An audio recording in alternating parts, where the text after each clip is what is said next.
Eh, en esa definición,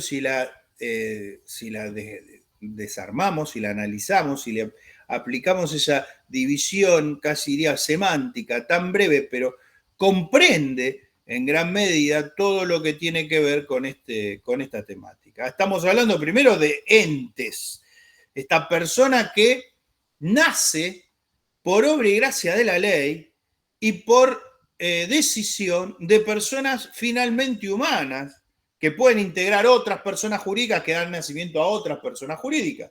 Pero siempre en última instancia está la voluntad de aquella persona de existencia humana que le está dando vida, como si fuera el barro que trae la ley, Adán y Eva, el soplo divino y nace una persona. Bueno, eso es lo que la alquimia de la ley viene a traernos. Una persona nueva que contrae derechos y obligaciones por sí. Es decir, que tiene capacidad de derecho distinta de la que son la persona o personas que le han dado vida en el marco de la ley. Y como dice la misma definición, para adquirir derechos y contraer obligaciones, es decir, que es un centro de imputación normativo diferenciado, para el cumplimiento de su objeto y los fines de su creación. Aquí es muy importante, ¿por qué? Porque dijimos que la persona humana en principio tiene capacidad, salvo excepciones, tiene capacidad plena para contraer derechos y obligaciones y también capacidad plena, salvo los límites de la ley, para ejercer esos derechos por sí. Pero los entes ideales, por ser justamente ideales, le dieron vida finalmente, en algún caso, a una persona de existencia humana, o otra persona jurídica, pero en el fondo está una persona de existencia humana, conforme lo que se ha decidido que tenga como capacidad para contraer derechos y obligaciones. En principio, también, si contrae derechos que desborden ese objeto, en principio le son imputables, pero en rigor se genera, como veremos un poquito más adelante, una serie de responsabilidades en torno de eso que es su objeto.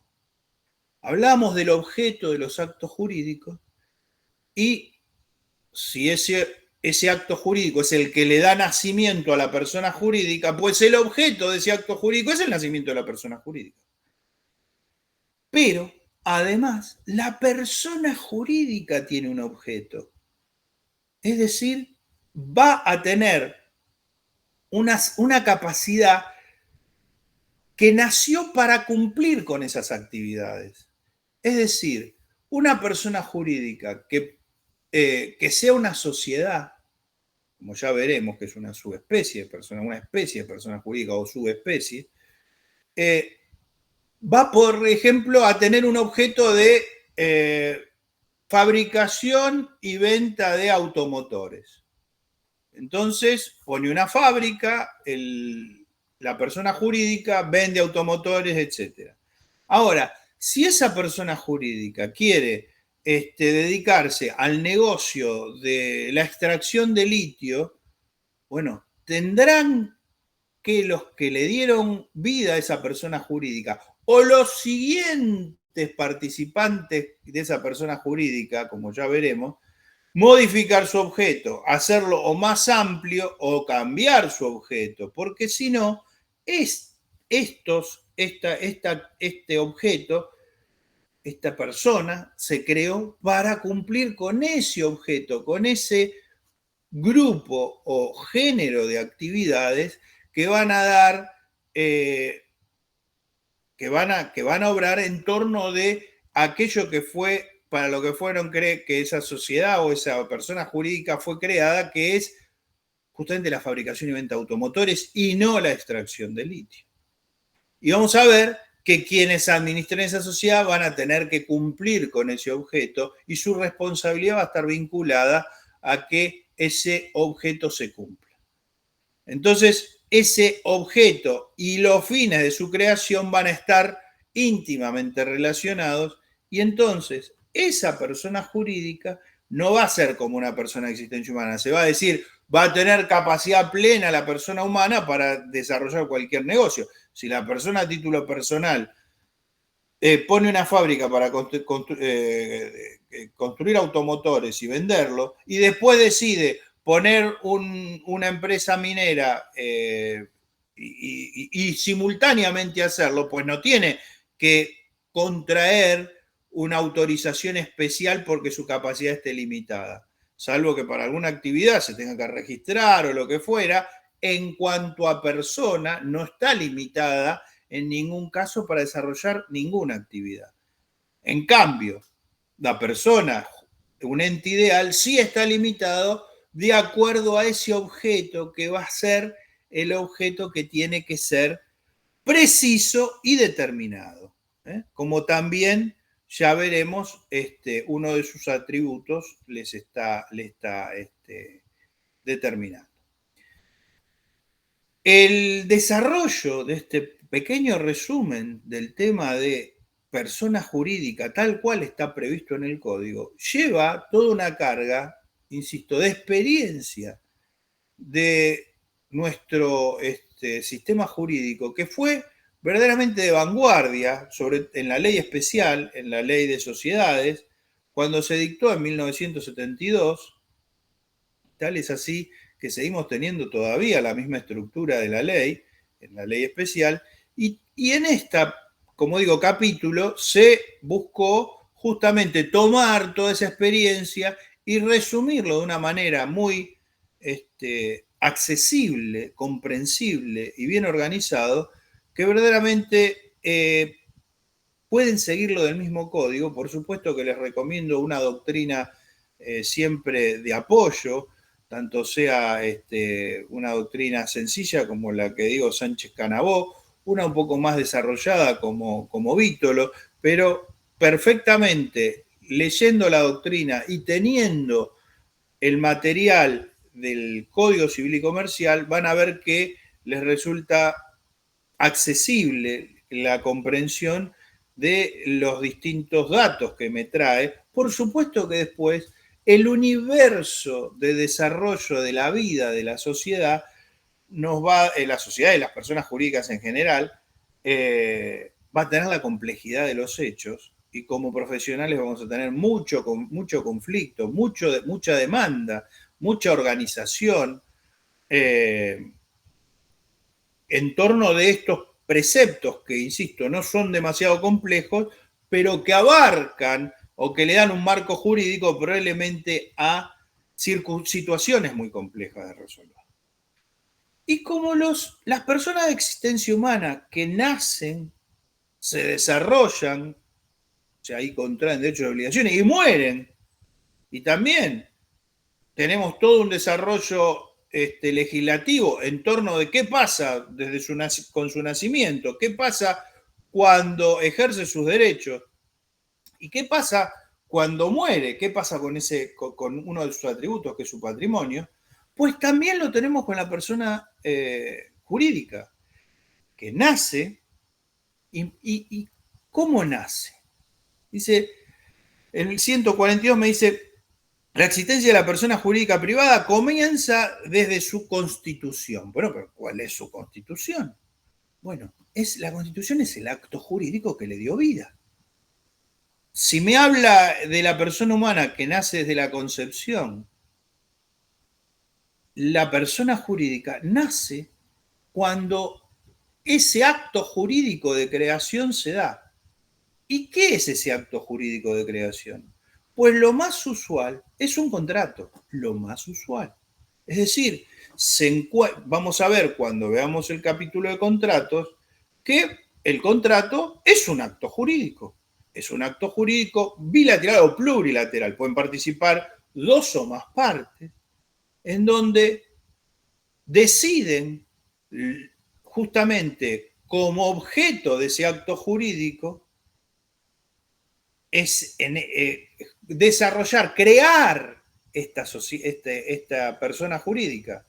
Y entonces, desde el momento que le da luz esa parte o partes, porque veremos que ahora en nuestro derecho también reconoce las personas jurídicas privadas, sociedad anónima, sociedad por acciones simplificada o sociedad anónima de socio único, en donde hay una sola persona que le da vida a esa sociedad. Por supuesto, la palabra sociedad me alude a más de una, pero nuestro derecho ya reconoce las justamente personas jurídicas privadas, que también se llaman sociedad, por una comodidad semántica, a las que tienen una sola persona que le da vida. Entonces ese acto va a ser un acto unilateral excepcionalmente. Como regla, nacen por un contrato y nacen por un contrato que generalmente se instrumenta por un instrumento privado o un instrumento público, es decir, una escritura pública, como ya vimos, o un instrumento privado, es decir, un instrumento redactado y firmado por las partes que se obligan, que eso es lo más usual. Y entonces desde ahí nace. Pero no siempre es así, y si ese acto no se da ni por un instrumento privado, probablemente se dé por un instrumento particular, es decir, una prueba de que hay una relación de partes que han querido generar una organización en común para contraer derechos y obligaciones, también se nos da el fenómeno de una persona jurídica que nació, que va a ser más dificultoso probar que era una persona jurídica y que tiene un régimen particular, que ya veremos cuando hablaremos del régimen de las sociedades y en particular de las sociedades simples, lo que eran en otro tiempo llamadas irregulares o de hecho. Pero por lo general, ese comienzo de la existencia, ese nacimiento, es por un contrato que justamente se da por un instrumento público-privado. No siempre, no es necesariamente así, pero es el 98% de los casos. Hoy diría un 90% de los casos con esto de la entrada en vigor de las sociedades de socio único. Así que ese nacimiento se da por ese acto jurídico que después deberemos probar de acuerdo a, como veremos avanzando, para clarificar todo esto que vamos hablando en principio. Perdón, profe, Y ¿podrás desde el momento repetir? que nace, Ah, perdón. perdón, Sofía, Sí, sí podrás repetir cuando el acto es unilateral que hay. O sea, cuando solo está la voluntad de una parte. Habías dicho, cuando hay más de dos partes, un contrato, y si no, claro, el acto jurídico, esto también lo veremos después cuando veamos contratos. El contrato es un acto jurídico, es decir, lo que yo les explicaba en la clase anterior, el acto jurídico es un género dentro de las instituciones jurídicas muy amplio que nos sirve para después comprender, si comprendo la teoría del acto jurídico en torno de el acto voluntario, cómo tiene que darse esa voluntad, cómo prestar esa voluntad, cuáles son los elementos, consentimiento, objeto, causa, forma. Si comprendo eso, sigo. Entonces después vamos a tener actos jurídicos que presta el consentimiento una sola persona y entonces vamos a decir hay un acto jurídico unilateral. Y hoy día nuestro derecho reconoce, y ya insisto, lo veremos dentro del desarrollo de esta unidad, que hay ciertas personas jurídicas de derecho privado, sociedades que se reconocen de un socio único y entonces nacen por un acto jurídico unilateral porque uno solo presta el consentimiento. Luego, si hay más de uno que presta el consentimiento, vamos a hablar de un acto jurídico bilateral o plurilateral, cuando hablemos de más de uno que presta el consentimiento, y hablaremos de un acto jurídico contrato, que es el método que más usual en el nacimiento de las personas jurídicas. Por eso, para explicar este artículo 142, comienzo de la existencia de la persona jurídica, tengo que darles todo este panorama, casi le diría, de repaso y de algún momento y en algún sentido anticipatorio. Entonces, nace de esta forma, acto jurídico,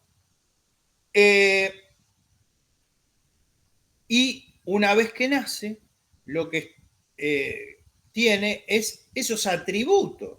Si la persona humana tiene atributos, y ustedes ya conocen esos atributos, y si no los repasamos, ¿cuáles son los atributos de la persona humana? Esos que tiene por ser persona, más allá de los derechos humanos, más allá de esos derechos que le corresponden, que se le reconoce la comunidad por el solo hecho de ser humano. Por ejemplo, el derecho a obrar conforme a su libertad mientras la ley no se lo prohíba, que es el artículo 19 de la Constitución. Pero en el derecho privado le reconocemos atributos que tienen que ver con justamente esas características que tiene la persona, que son el nombre para identificarlo, que es el domicilio, dónde está, y su patrimonio, y su capacidad. Podríamos hablamos de 4, siempre en general son 4, así que como regla mnemotécnica no está mal. Cuando hablamos del acto jurídico, los elementos, bueno, ahora los atributos de la persona, podríamos agregar otros, pero los principales que nos dice el Código Civil, la identificación, el nombre, el domicilio, y eso van a ver que en la persona humana tenemos un domicilio real, un domicilio especial, un domicilio justamente legal, las distintas variantes del domicilio, el nombre que tiene que tener la característica justamente identitaria, es decir, que no se confunda con otro. En el nombre de la persona humana tendremos otras identificaciones también. Pero bueno, esos atributos que tiene la persona humana los vamos a traer a la persona jurídica y justamente en la persona jurídica, como justamente no es una persona de existencia real, sino es una persona de existencia ideal, justamente nace y se desarrolla por obra y gracia de la ley tiene que desarrollar más estos atributos o tiene que darles una mayor característica. Justamente en el atributo del nombre, lo que voy a tener en la persona de existencia ideal, ese carácter identitario va a estar justamente más caracterizado, es decir, tengo que tener esa característica de veracidad, de no confusión con otras justamente personas jurídicas, o la ley me dice también otras marcas, que veremos que el concepto de marca no tiene nada que ver con el concepto de persona jurídica. A veces se confunden, decimos Coca-Cola, ya veremos cuando hablemos de marca, es una persona jurídica. No, Coca-Cola es una marca. Es parte del patrimonio de una persona jurídica, que se puede llamar Coca-Cola Sociedad Anónima, pero no es Coca-Cola. Coca-Cola es la marca, que es un patrimonio inmaterial de esa persona jurídica. Pero me dice la ley que justamente dentro de los atributos, la persona tiene que tener esto de que su nombre no sea confundible, que se confunda con el de otras personas o marcas. O incluso habla de nombres de fantasía. Entonces, cuando veremos que las personas que para su regularización tienen que tener un registro, el control del nombre lo hace el registrador y me exige que no sea que no se den ese atributo de la personalidad un nombre confuso. Característica distinta tiene el domicilio. Es decir, en el otro atributo de la personalidad, el domicilio de una persona humana es donde está. Domicilio real. O donde por un contrato dijo que va a estar a los efectos de ese contrato. Ustedes van a ver después, o ya lo habrán visto, en algunos contratos que habrán llegado a su poder, en donde dice que las partes a los efectos de esas obligaciones que contraen ese contrato, fijan el domicilio en tal lugar. Eso es un domicilio especial. ¿Por qué? Porque lo fijaron al efecto del cumplimiento de determinadas obligaciones. Y entonces, si me notifican ahí de algo, pues se presume que estoy allí. Y el domicilio legal, que por determinada circunstancia la ley presume que está allí, como por ejemplo en algún caso un funcionario público que tiene que fijar sede en el lugar donde cumple sus funciones. En el caso de las personas jurídicas tendremos acá una noción confusa, porque domicilio no va a ser lo mismo que domicilio para las personas humanas. Domicilio para las personas jurídicas va a ser la jurisdicción en la cual va a tener su registro, es decir, la que se le va a aplicar la normativa de esa jurisdicción. Cuando hablamos de registro público, dijimos que en nuestro país está dividida las jurisdicciones conforme cada provincia. Bueno, entonces, ¿cuál va a ser el domicilio de una persona jurídica que se va a registrar? Ya me estoy anticipando de que la mayoría se registran, salvo excepciones, en el registro público, por ejemplo, de la Ciudad Autónoma de Buenos Aires. Pues el domicilio va a ser la Ciudad Autónoma de Buenos Aires. Si para dar un dato específico de persona jurídica, esa sociedad tiene domicilio en la provincia de Buenos Aires, registro en la provincia de Buenos Aires, pues su domicilio va a ser la provincia de Buenos Aires, es decir, la jurisdicción territorial donde se le reconoce su constitución.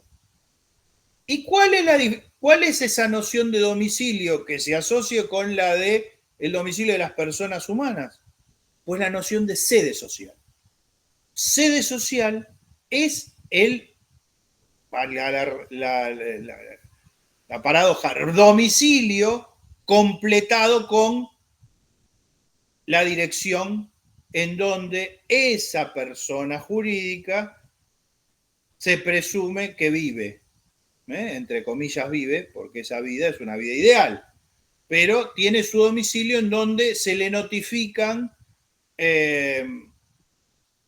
por ejemplo, un tercero, cualquier comunicación en ese domicilio que va a ser tenido como sede social, es decir, el equivalente al domicilio real de la persona humana. O sea, acá tenemos que la noción de domicilio en persona jurídica se desdobla en domicilio jurisdicción y domicilio real sede social. ¿De acuerdo?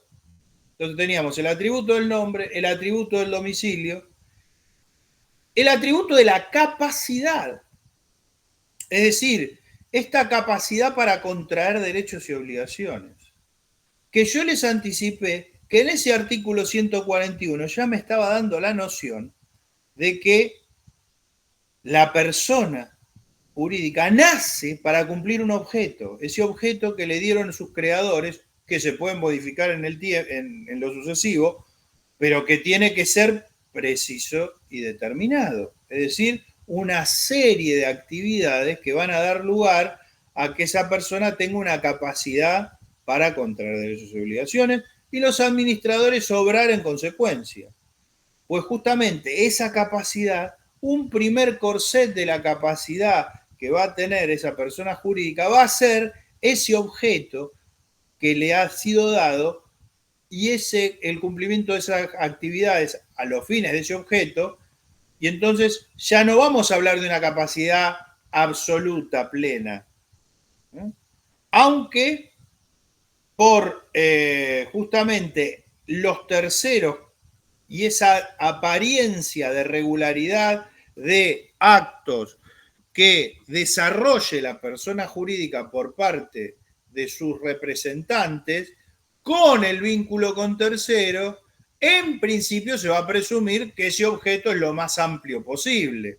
Pero luego, como veremos, las responsabilidades internas que ese administrador en desborde del objeto obligue a la sociedad, pues puede ser materia de responsabilidad. Entonces, capacidad asociada al objeto dentro de lo que son las personas jurídicas.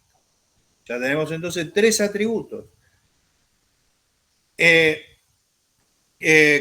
Nombre, domicilio, capacidad y me estoy olvidando del último. ¿Cuál les dije? A ver, a memoria. Patrimonio, profe. Bien ahí. Muy bien. Patrimonio. Patrimonio como atributo de la persona humana es la persona humana puede vivir sin patrimonio. Es un atributo potencialmente necesario, pero la persona que no tiene ningún patrimonio obviamente sigue su vida de existencia humana. En cambio, las personas de existencia jurídica deben tener un patrimonio, aunque sea mínimo, inclusive en algunos casos por una cuestión de que la ley favorece la supervivencia también de los entes ideales, cuando tiene hasta un patrimonio negativo, les da sucesivas vidas para tratar de justamente que esa persona jurídica pueda recomponer su patrimonio. O sea, que puede tener alguna vez un patrimonio que tenga que reconstituirse para seguir viviendo. Pero como dato, justamente las personas que nacen deben tener un patrimonio. O sea, se les tiene que asignar algún patrimonio para justamente darle la posibilidad de cumplir su objeto. Si no tuviera ningún patrimonio, no pudiera cumplir el objeto para el cual ha sido dado su nacimiento. Y esta noción de patrimonio, que la vamos a desarrollar más cuando veamos la parte especial, tiene un vínculo, pero que no es lo mismo, con la noción de capital. Vamos a verlo más desarrollado, insisto, con el tema de la sociedad, pero esta noción de patrimonio original y capital va a estar vinculada en ese primer instante del nacimiento, pero que después se van a escindir. Y vamos a ver que la noción de capital va a ser una noción jurídica más que económica, y la noción de patrimonio, que va a evolucionar conforme el desarrollo de la actividad de la persona jurídica, va a tener justamente otra evolución, una evolución en más o en menos, que por supuesto sí va a afectar la cuenta capital, pero no van a ir unidas, van a escindirse en cuanto empiece a desarrollar una actividad económica la persona jurídica. Así que eso lo desarrollaremos mucho más con el tema especial de sociedades. Ahora le estamos dando un marco jurídico justamente para que conozcan las nociones fundamentales, los conceptos fundamentales que abarcan a todas las personas jurídicas, no solo a las sociedades. Pero que el régimen de sociedades le dejó su impronta para que todas se les parezca. Así que justamente teniendo claro esto, nos va a ser mucho más fácil desarrollar después mucho más estas nociones, como ser justamente la de patrimonio y capital. Pero patrimonio entonces, en una primera aproximación, conjunto de bienes patrimoniales, activos y pasivos, es decir, de bienes que de lo que tengo y lo que me deben, activo, y lo que debo, pasivo. Todos esos bienes en conjunto hacen el patrimonio de la persona humana o de la persona jurídica. En la persona jurídica tiene que estar esta noción de patrimonio para justamente darle vida a esta persona jurídica. Entonces, cuando recordamos los atributos de la persona humana y los atributos de la persona jurídica son los mismos, con sus matices justamente diferenciales, pero nombre, domicilio, capacidad y patrimonio. En el caso de la persona humana, tenemos el nombre, en el caso de la persona jurídica también bastante ligado, digamos, con sus matices. En el caso del domicilio, más matices, domicilio real de la persona humana y de la persona jurídica tienen similar noción, pero en cuanto a denominación técnica, el domicilio real de la persona jurídica es la sede social. Y el domicilio, en términos técnicos de la persona jurídica, es la jurisdicción. ¿Ok? Y luego la noción de patrimonio, que en el patrimonio, como dijimos, en la persona humana es un atributo, pero que no condiciona su existencia. En cambio, en la persona jurídica sí la condiciona. ¿Ok? Perdón. Y tenemos que justamente vamos a escindir esas dos nociones de capital original como noción jurídica que después tiene su desarrollo, que es capital, y patrimonio, que es ese conjunto de bienes activos y pasivos que evolucionan y que tienen otro tipo de, justamente, registro y noción jurídica. ¿Sí me decían? Sofía. Sí, una pregunta. Vi en el artículo 152 que dice que la persona jurídica que posee muchos establecimientos o sucursales tiene su domicilio especial en el lugar de dichos establecimientos. Ese no tiene relación entonces con sede social. Domicilio especial, cuando hablas de domicilio especial, es para el cumplimiento de determinadas obligaciones, que pueden ser todas, pero en especial lo asociamos, por ejemplo, a cuando constituyo domicilio para un contrato. Cuando veremos la noción de contrato, y si ahora a ustedes ya tienen un contrato en su poder, van a ver que al final, si lo tienen redactado por costumbre, puede estar al principio o al principio se dice y después al final se dice, para todos los efectos de este contrato, las partes constituyen domicilio en los mencionados en el encabezamiento, por ejemplo. Y entonces, ese domicilio es especial para el cumplimiento de las obligaciones de ese contrato. Por ejemplo, si yo tengo un contrato de suministro, como veremos más adelante, en donde las firmas que lo constituyen dicen, para el cumplimiento del contrato de suministro, constituimos domicilio en Tucumán 862 sexto A. Pero la sede social de la firma probablemente esté en otro lugar. Y para el cumplimiento de las obligaciones de ese contrato, constituye ahí. El 152 lo que me dice es que, como ya conocemos por la realidad económica, muchas firmas van a tener distintos lugares en donde cumplen determinadas obligaciones. ¿Por qué? Porque establecieron lo que se llaman agencias o sucursales y entonces tienen distintos lugares en distintas partes del país, incluso en distintas jurisdicciones. Para el cumplimiento de las obligaciones que se hayan concretado con ese establecimiento, tienen domicilio especial en cada uno de esos lugares. ¿Me siguen?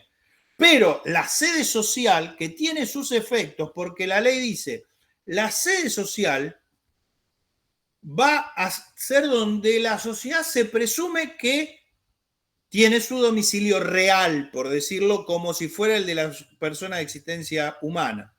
Y va a tener una importancia gravitante en muchísimos conflictos. Porque estoy anticipando al desarrollo, pero ya lo vamos viendo. Cuando regularizo una sociedad y la registro, la llevo al registro público y le doy publicidad registral, le doy esa publicidad registral también a su sede social. Y si un tercero me notifica en esa sede social, se presume que vive ahí la sociedad. Y entonces, esa notificación puede surtir efectos jurídicos gravísimos, como por ejemplo el traslado de una demanda, que si no la contesto en un determinado plazo, quedo rebelde, reconociendo el reclamo que me hizo la otra parte. Así que fíjense cómo partiendo de nociones básicas, después vamos a lo que es el trabajo concreto del diario, como abogadas, como abogados, que nos tiramos de los pelos y se nos pasa un plazo procesal. Ya lo verán más adelante en la carrera. Pero desde estas nociones básicas vayan teniendo que el tema teórico de la sede social, bueno, tema que voy a repetirlo en el examen y lo voy a diferenciar del domicilio, que es jurisdicción, tiene efectos prácticos. Y tienen que conocer la noción que no es un mero capricho académico. Va a tener consistencia práctica. Domicilio especial, la noción la tengo en la parte que habla de domicilio de la persona humana. Domicilio especial para el cumplimiento de ciertas obligaciones, básicamente, que fija la parte, generalmente contractualmente, pero que acá me agrega el Código Civil y Comercial, que en las personas que tengan varios domicilios o varias direcciones donde generen una actividad, que por esa actividad el cumplimiento de las obligaciones va a tener ese domicilio especial. Siempre con una sede social inscripta que para todo el resto de las obligaciones es el que se tiene por domicilio real. ¿Ok? Entonces, por ahora vayamos teniendo esta aproximación a estas nociones generales. Nacimiento con el acto jurídico de nacimiento. ¿Cómo se hace acto jurídico de nacimiento? Pues generalmente por un contrato, no siempre. Ese acto jurídico contrato puede ser un acto jurídico unilateral también. Desde que nace, tiene atributos. ¿Y qué son estas personas jurídicas? Bueno, puede ser de los más diversos, porque recordemos que en el artículo 1, con el alcance de la ley, y la ley me trae muchos matices que puedo tomar como ropaje jurídico de estas personas jurídicas. Depende qué es lo que quiera hacer.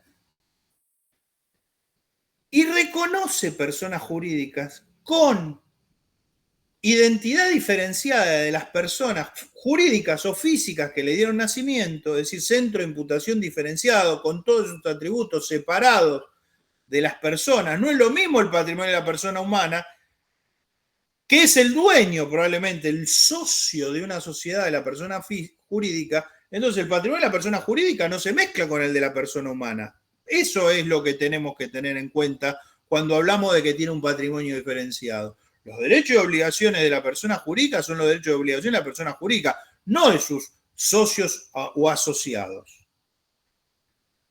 Ahora, estas personas jurídicas son de lo más diverso. Puede ser la Argentina como país. ¿Qué es? Es una persona jurídica. El Banco Central de la República Argentina es una persona jurídica.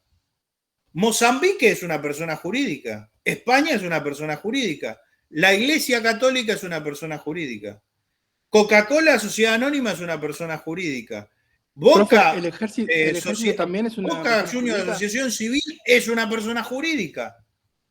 El consorcio de propietarios de la calle Olavarría 522 es una persona jurídica. Bancarios, la mutual de los bancarios es una persona jurídica. Y entonces, ¿cómo lo organizo todo esto que parece tan disímil? Pues ya el Código Civil me dice que las personas jurídicas tienen una clasificación primaria en personas de existencia jurídica pública y personas de existencia jurídica privada. Entonces, reconoce una serie de entes ideales que no lo puede ver ni tocar, con existencia jurídica, con atributos de la personalidad diferenciado, como centro de imputación normativa diferenciado, que contrae derechos y obligaciones distintos de las personas físicas que finalmente estén detrás.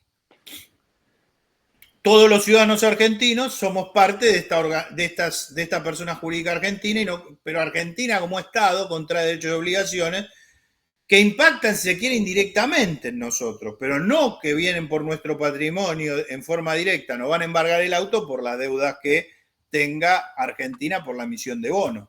Son patrimonios diferenciados y son personas jurídicas justamente los estados nacionales. Entonces, cuando pensamos en esta primera clasificación, el Código Civil me dice que hablamos de personas de existencia pública que nacen por obra y gracia de la ley, que le dio nacimiento, o por el reconocimiento de la ley. Por ejemplo, las personas jurídicas públicas extranjeras tienen un reconocimiento en la ley argentina. Si una ley extranjera lo reconoce como personas jurídicas, pues nosotros lo reconoceremos. Si son privadas conforme las reglas de la ley de sociedades, que ya me lo dice el Código Civil, o si son públicas ya por el derecho internacional. Las reconocemos como personas de existencia pública. Y también la Iglesia Católica, porque la Iglesia Católica es un Estado, el Estado del Vaticano. Entonces son personas de existencia pública. Y las que den a luz esas personas de existencia pública como personas de existencia pública serán también de la misma característica. Por ejemplo, las provincias, por ejemplo, los entes autárquicos del Estado Nacional. Les nombré el Banco Central, que tiene un patrimonio, un nombre, atributo de la personalidad diferenciado. Cuando hay atributo de la personalidad diferenciado, tenemos una persona. jurídica o de existencia humana, y jurídica pública o privada. Y luego me hace un desagregado de, si no son públicas, serán privadas. Es decir, que en el marco de la ley alguien le dio vida, conforme ese esquema legal que estamos estudiando. Y entonces me dice cuáles son. Y me dice primero sociedades, que todo este método de las personas jurídicas, como digo, está hecho a imagen y semejanza de lo que estudiaremos como la ley especial, la Ley General de Sociedades, que es el primer dato que me dice personas de existencia privada, sociedades. Pero después muchas otras.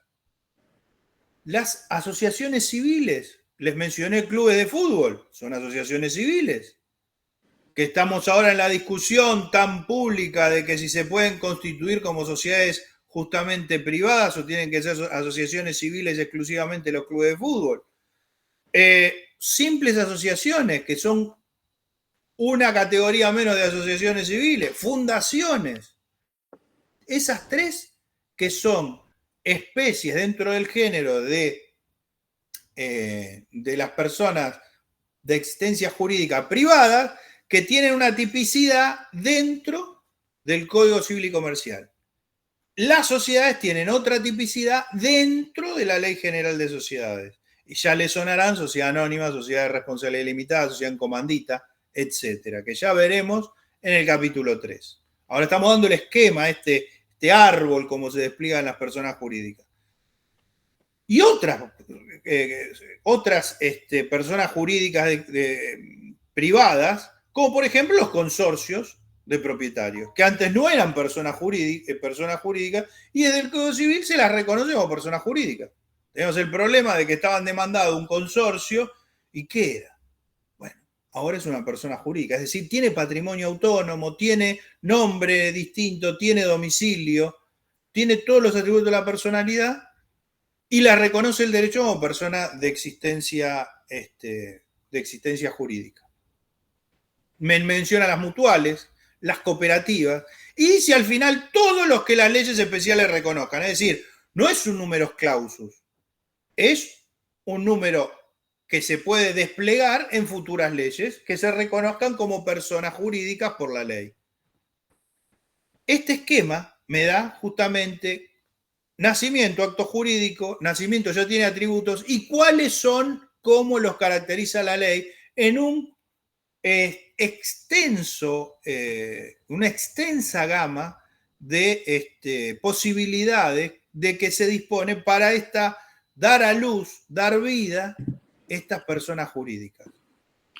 Entonces, serán personas jurídicas, insisto, tanto el Estado nacional, cuanto un Estado provincial, como una sociedad anónima, de distintas características, con distintos regímenes legales, pero la ley los reconoce como centros de imputación normativo diferenciado.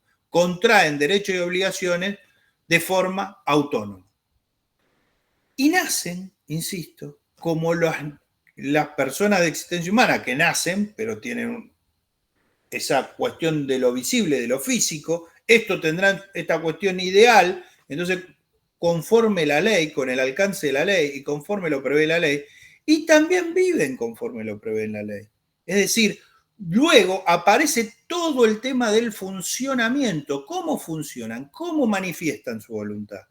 Las personas de existencia humana por sí, o nombrando un apoderado, o la ley ya lo dice.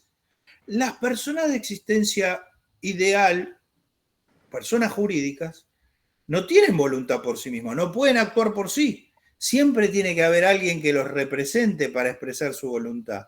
Y esa voluntad expresada tiene que tener detrás todo un proceso de toma de decisiones para que esa voluntad se exprese, para cumplir ese objeto para el cual fueron creados.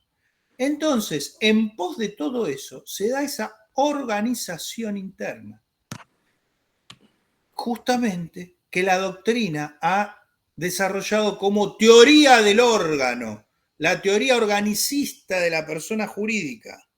Es decir, ese proceso de voluntad de la persona de existencia ideal se da conforme un procedimiento interno que está previsto conforme los órganos que tienen que tomar las decisiones. Y por eso se llama órganos o teoría orgánica. La persona jurídica Estado, bueno, ¿cómo toma las decisiones? Bueno, tiene una primera ley fundamental, que es la Constitución, que fija atribuciones a determinadas personas finalmente van a tomar las decisiones, pero que constituye en órganos para que justamente esas decisiones se lleven a cabo. Y ahí tenemos al Poder Legislativo, tenemos el Poder Ejecutivo, tenemos el Poder Judicial. Y en las personas jurídicas tenemos más o menos esa misma organización. Bueno, esto es una persona jurídica. En las personas jurídicas privadas, quiero decir, también una organización que se da más o menos en los mismos términos.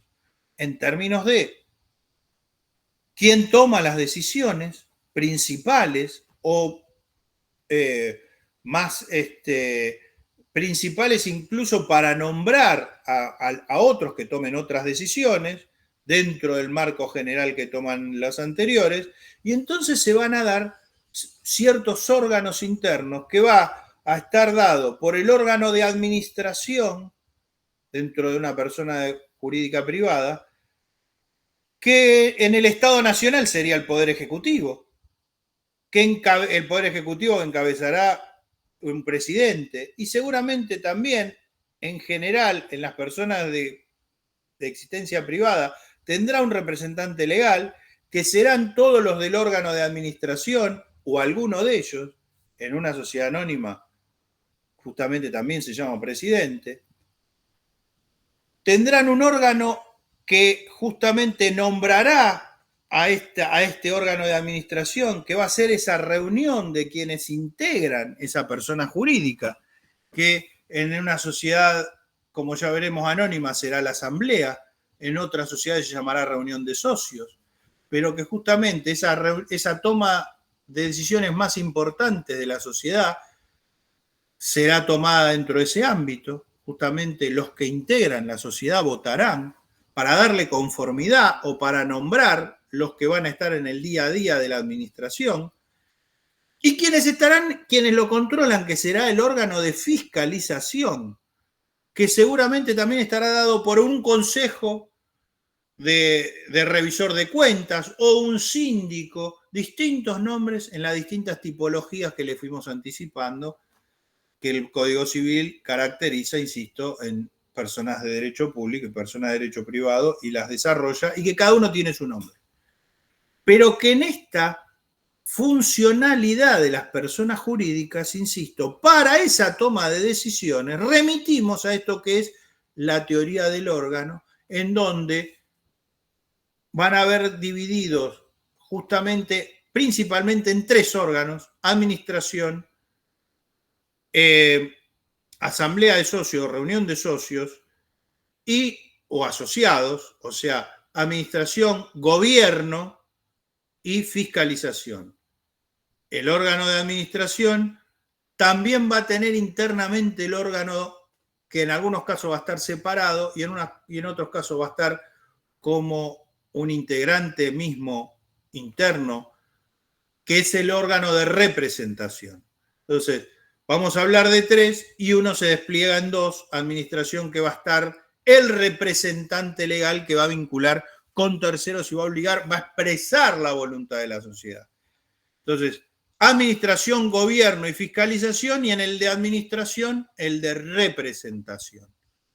Esos son justamente los órganos que me dan la funcionalidad a esto, en donde, así como nació y por obra y gracia de la ley también dice cómo tienen que funcionar.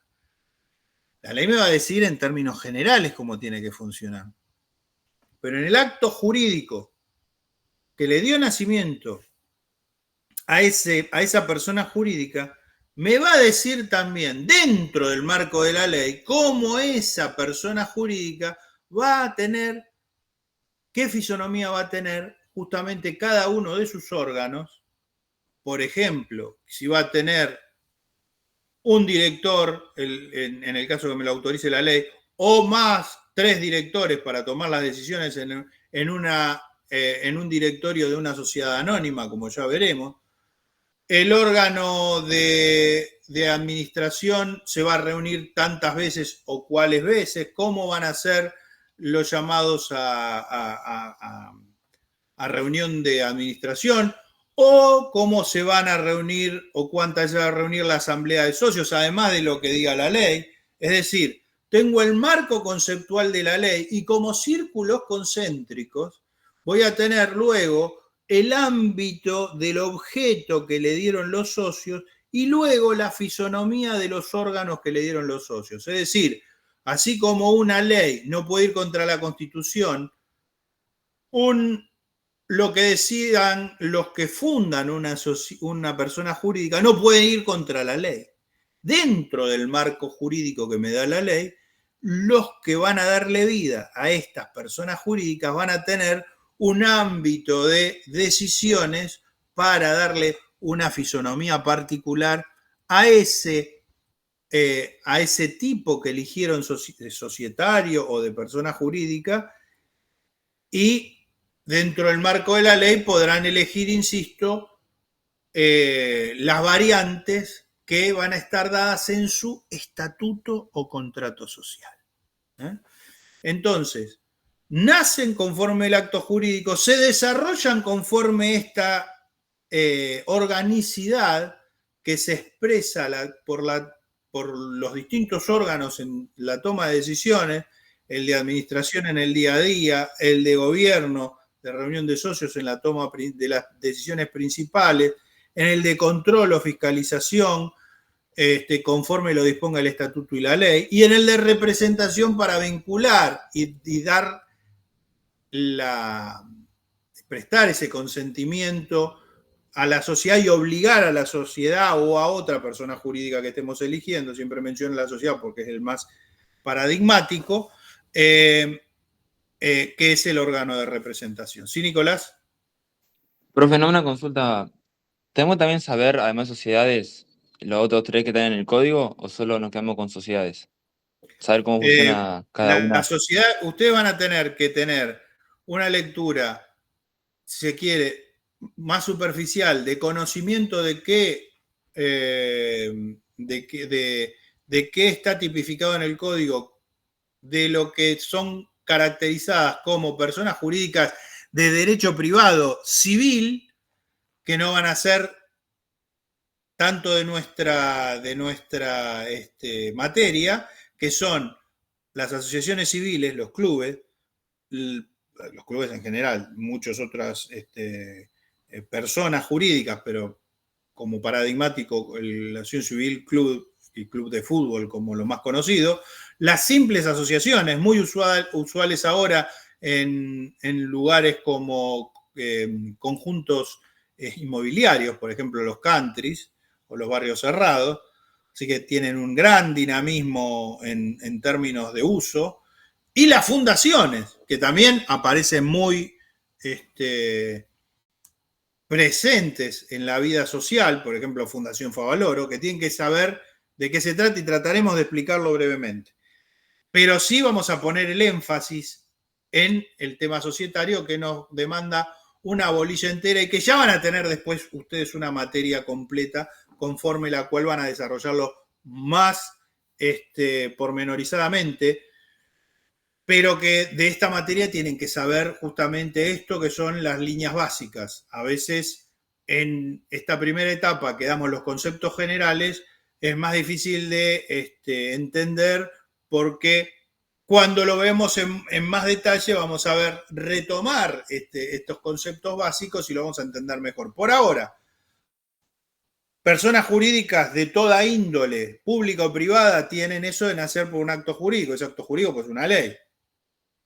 Ese acto jurídico puede ser un contrato.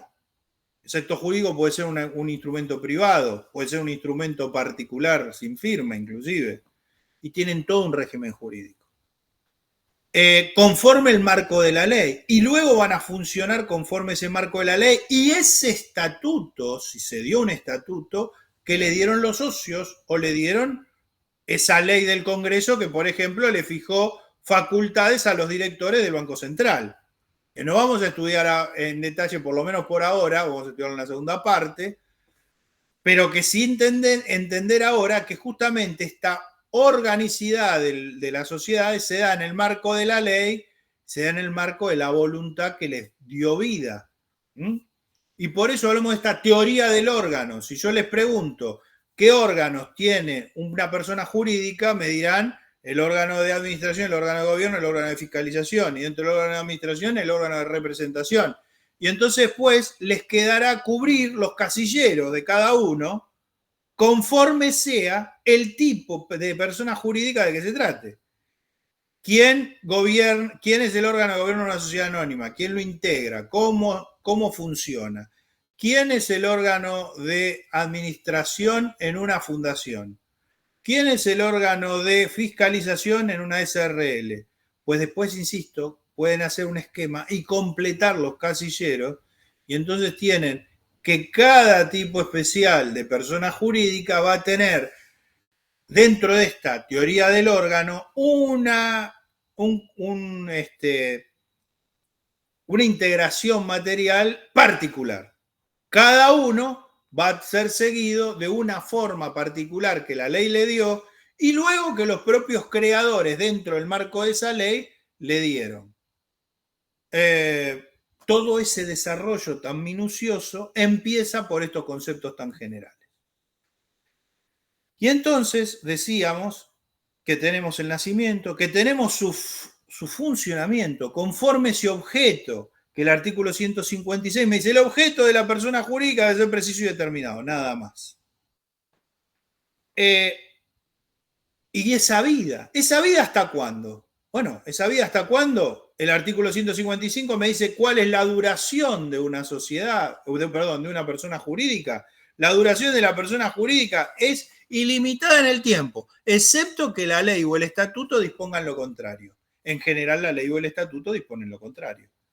Si disponen lo contrario, al momento en que vence, es como que ya tenemos prevista el fallecimiento. Pero, como veremos, ese fallecimiento se puede postergar por decisión de las partes que componen esa persona jurídica y le siguen dando vida. Por ejemplo, una persona de existencia pública como el Estado Nacional no tiene fecha de duración, pero una sociedad anónima sí lo va a tener.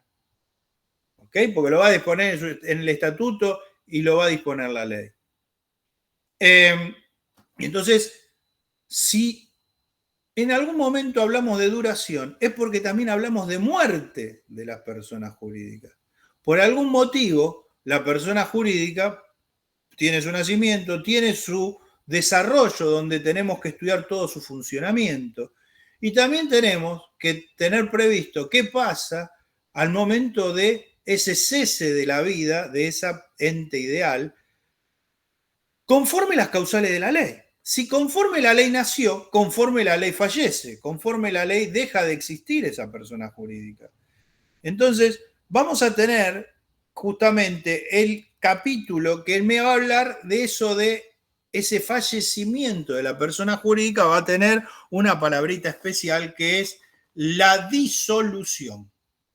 La palabra disolución, el equivalente a la persona jurídica, es el fallecimiento de la persona de existencia humana.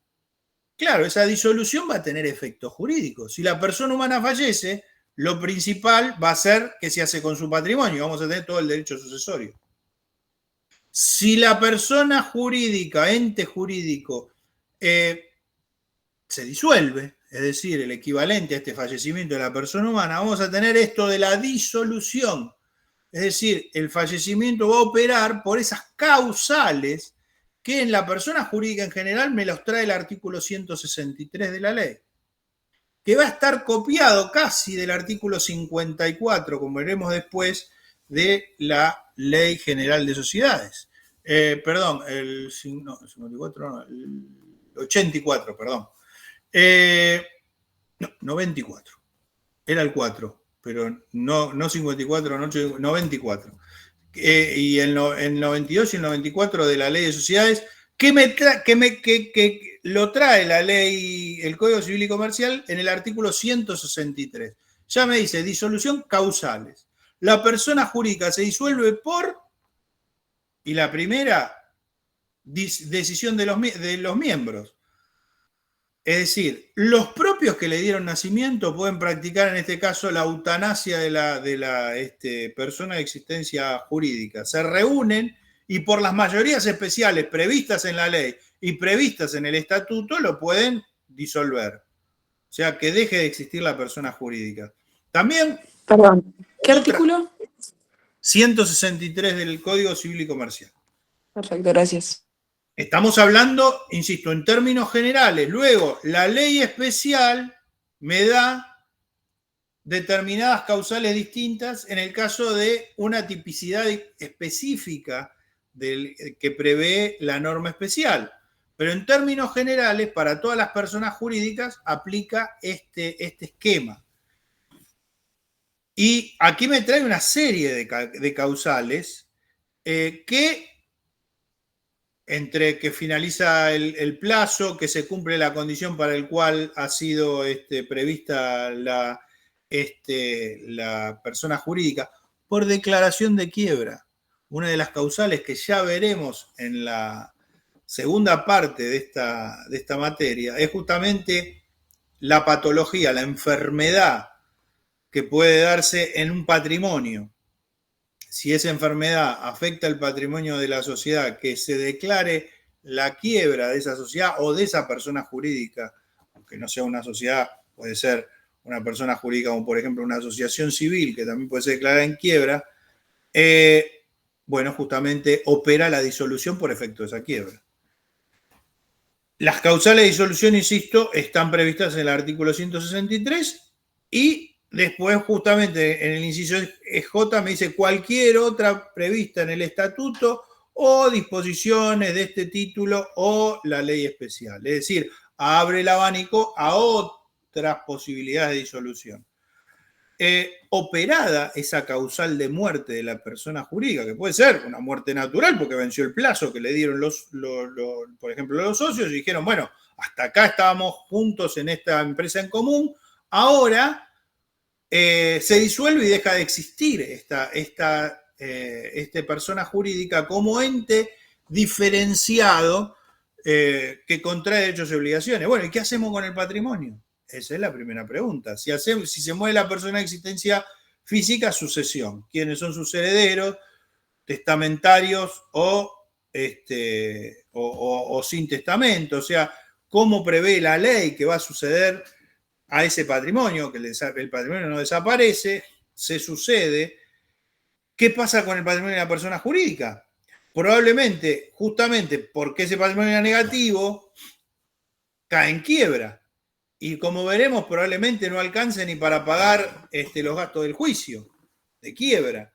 Pero si no, tiene todo un método de liquidación judicial para distribuir ese patrimonio que era de la persona de existencia jurídica y que ahora, desaparecida la persona jurídica como ente, tiene que distribuirse ese patrimonio, atribuirse esos derechos y obligaciones a quienes subsisten como ex integrantes de partícipes de esa persona jurídica o eventualmente sus acreedores. Y entonces aparece otra palabra. Si disolución la asociábamos con el fallecimiento de la persona humana, disolución de la persona jurídica es la palabra que dice esta persona jurídica deja de existir, la liquidación es justamente ese liquidar que el patrimonio que constituyen los bienes activos y pasivos de esa persona jurídica y se los distribuye conforme lo dispuesto en la ley y luego en el estatuto o contrato que había dado vida a aquella persona jurídica. Entonces, operada la disolución, sigue la liquidación. La liquidación es líquido, hacer líquido, es decir, transferir esos derechos y obligaciones que tenía la persona jurídica y asignarlo a lo que corresponden que sean sus sucesores. ¿Qué se hace primero? Bueno, nombrar un liquidador.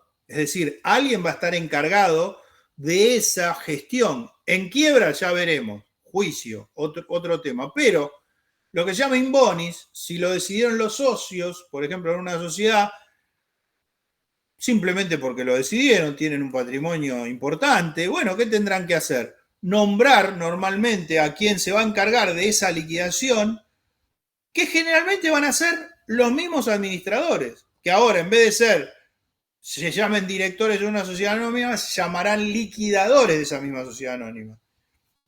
Y si no hay un proceso de quiebra, lo van a elegir a esos liquidadores los mismos que están en el órgano de gobierno, es decir, los que nombran a esos que tenían esa función de nombrar a quienes van a hacer la gestión. ¿Quiénes los nombran? Esos integrantes.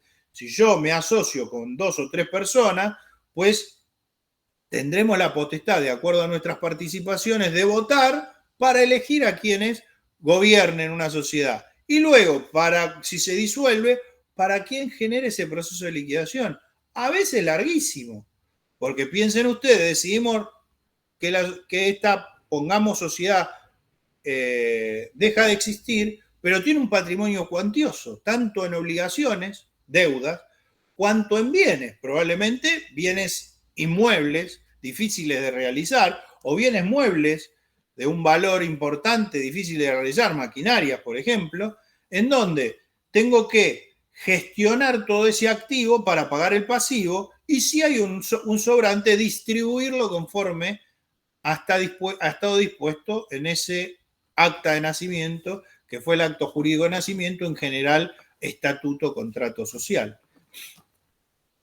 ¿Cuál es ese procedimiento de liquidación? Pues ese procedimiento de liquidación, ¿para qué se hace? Justamente, liquidar los bienes activos para pagar el pasivo, pagar las deudas. Primero pagamos las deudas. ¿Cómo? Y bueno, tiene que haber todo un relevamiento de deudas, pagar esas deudas, luego informar de cómo quedó el sobrante, y ese sobrante asignarlo conforme la ley a quienes fueron los integrantes de esa persona jurídica, o conforme me lo dice la ley. Porque en determinadas tipologías, como hablamos de una asociación civil, por ejemplo, ese no se distribuye entre sus integrantes asociados, sino que va a un destino de bien común. Pero en una sociedad de las general de sociedades se distribuirá entre quienes eran los socios. Entonces, en cada persona de existencia jurídica tendrá una fisonomía distinta.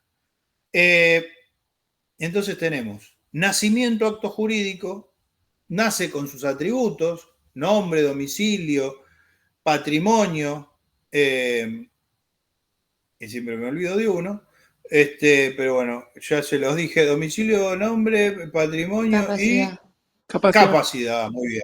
Entonces, asociado al objeto, insisto, y entendemos luego que con ese nacimiento, esos atributos, particularmente con esa característica del patrimonio y la forma de prestar el consentimiento, nace todo ese desarrollo de cómo funciona, cómo se toman las decisiones internas y con terceros, cómo se relaciona con sus propios integrantes y cómo se relaciona con la comunidad en toda, porque es una persona de existencia ideal. Y luego, cómo fallece, la disolución. Y si opera ese fallecimiento, esa dejar de existir de la persona de existencia humana, jurídica, ¿qué ocurre con ese patrimonio? ¿Cómo se distribuye? Y ahí viene ese procedimiento de liquidación. ¿Sí, Alan? Sí, en uno de los textos que estoy leyendo figura que dentro de los atributos está la duración y el objeto. Sí. No figura la capacidad, depende de quién lo haya escrito en sí. Exacto. En el tema del el atributo, por ejemplo, como duración, aparece en la ley mencionado, pero la duración puede ser que sea, como digo, de no, como por ejemplo el Estado Nacional, las personas de existencia pública, que no tengan una duración específica y que sea limitado. Entonces, en otros autores no aparece como un atributo definitivo, sino simplemente como un efecto jurídico que se menciona los efectos de la comprensión de este instituto. Luego el objeto justamente está relacionado, como te dije, con el tema de la capacidad. Así que cuando hablamos de el atributo capacidad, podemos hablar justamente del atributo capacidad-objeto. ¿Por qué? Porque si bien yo lo genero mucho más, me parece claro, como capacidad para asociarlo con la persona de existencia humana, en donde la capacidad no está vinculado con ningún objeto, sino con su propia existencia y su situación de discernir en los actos jurídicos que va a cumplir. En cambio, en la persona de existencia jurídica, sí la capacidad, como veremos en el desarrollo más específico de las sociedades, está vinculado, las sociedades y otras personas jurídicas, ¿no?, a que las atribuciones que tiene el órgano de administración, el de representación, está vinculado al objeto, porque si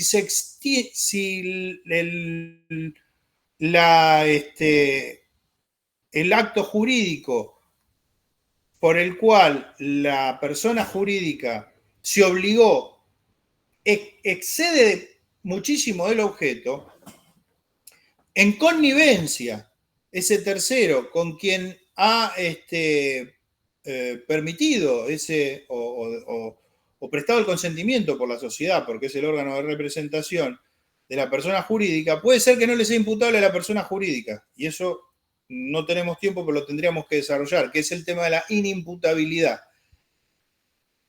Pero si no desborda por demás ese objeto, con terceros de buena fe se imputará a la persona jurídica, pero nacen internamente responsabilidades de quienes son los administradores y representantes por haber desbordado el objeto. ¿Por qué? Porque si yo soy socio de una sociedad, puse plata, como ya veremos que ese patrimonio se incorpora o se integra con los aportes de los socios en ese patrimonio original. O sea, puse plata para constituir una sociedad.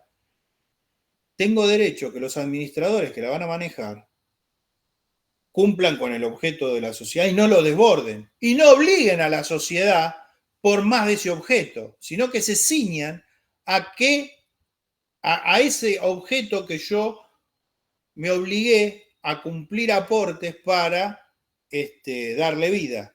No me asocié para otra cosa. Y entonces ese atributo capacidad aparece asociado al tema del objeto. Por eso los autores muchas veces lo tratan en forma asociada, y está bien, y si no, lo van a tener por capacidad y el desarrollo del objeto vinculado a ese atributo de la capacidad.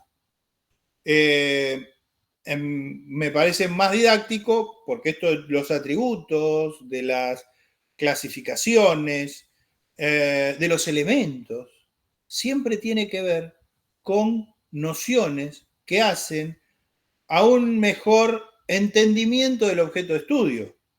Entonces, si ustedes ven clasificados, digamos, en 4 atributos o en 5 atributos, pues no significa que el objeto de estudio sea otro, sino que los autores le dan un mayor despliegue clasificatorio o un menor despliegue clasificatorio, es decir, al servicio de la comprensión del objeto de estudio, quiero decir. De modo que no es que uno está bien y otro está mal, sino que el cual me acerque mejor a esa noción, lo voy a tomar y lo voy a usar para una mejor comprensión del objeto al servicio del conocimiento práctico del derecho. Le decía esto de la inimputabilidad, una línea. Bueno, ya estamos con las 10. Vamos a verlo entonces con la parte especial. Sí, lean sin una exhaustiva, no vamos a hacer unas preguntas exhaustivas, pero sí que está tipificado como persona jurídica dentro del Código Civil, y después los que van a estar tipificados en la parte especial, que vamos a desarrollar algunos tipos en particular. Pero aquí, dentro de las personas jurídicas de derecho privado, el Código Civil y Comercial, como les digo, trae las asociaciones civiles, las simples asociaciones y las fundaciones. Y sobre asociaciones civiles tienen ese fallo de long range, en donde la discusión en el registro se daba en torno de si el objeto asignado a justamente esa asociación civil permitía que esa asociación civil se inscriba y cobre regularidad registral y se permita reconocer como asociación civil. El registrador dijo que no. Las personas que se asociaron, que le dieron vida como fundadores de esa asociación civil, apelaron la decisión y en la Cámara Civil le dieron la razón a los fundadores, por cuanto ese objeto lo caracterizaron como no reñido con el bien común. Así que lean estos 3 capítulos que son los que tipifican las personas jurídicas previstas en el Código Civil y Comercial, que luego se integrarán con otras más de la ley especial. Pero simplemente para tener una noción, conforme vayamos desarrollando las siguientes clases, lo iremos viendo un poco más en detalle. Y esta inimputabilidad, artículo 144 del Código Civil, la volveremos a ver en la ley especial con el artículo, ahora sí, 54 de la Ley General de Sociedades, que tiene que ver justamente con este tema de la capacidad que cuando los administradores y representantes desbordan el objeto en perjuicio de la sociedad o de terceros, o de la persona jurídica o de terceros, y en su propio beneficio. ¿A quién se le imputa esa responsabilidad? Pues a quien obrando por la sociedad hizo posible ese acto jurídico que no se le imputará a la sociedad, o en algunos casos, si es en perjuicio de terceros, probablemente se le impute a la sociedad con solidaridad hacia la persona que, desviando el interés de esa persona jurídica, lo ha hecho posible.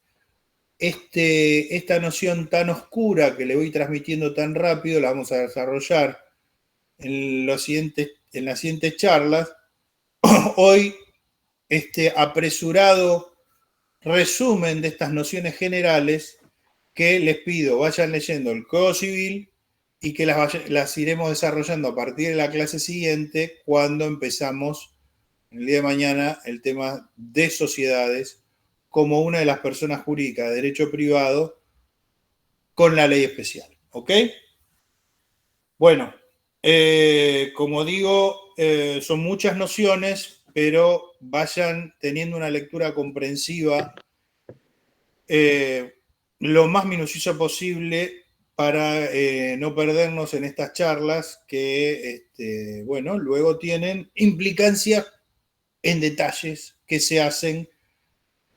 El diablo está en los detalles, bueno, aquí está también, y nos hace ganar o perder juicios, para empezar. Y tener una labor profesional por lo cual nos contraten nuestros servicios. Así que empiecen con estas nociones generales, una comprensión de este capítulo del Código Civil, personas jurídicas, y mañana iniciamos con la ley especial 19.550, que es justamente dentro del esquema personas jurídicas públicas, personas jurídicas privadas, dentro de esa especie, la subespecie sociedades. ¿Ok? Bueno, ya nos pasamos. Gracias. Muchas gracias, Hasta mañana. Nos Gracias. estaremos viendo. Gracias, Y hasta mañana. probablemente lo tengan a nuestro célebre profesor que ya conocen, Julián Lamana, y en estos días también lo van a tener seguramente a Tomás Martínez Casas, y yo yendo por ahí o retomando en unos días. Bueno, les mando un saludo y, por cierto, les pido que, como digo, lean y participen y pregunten. Muchas gracias. Hasta mañana. Adiós.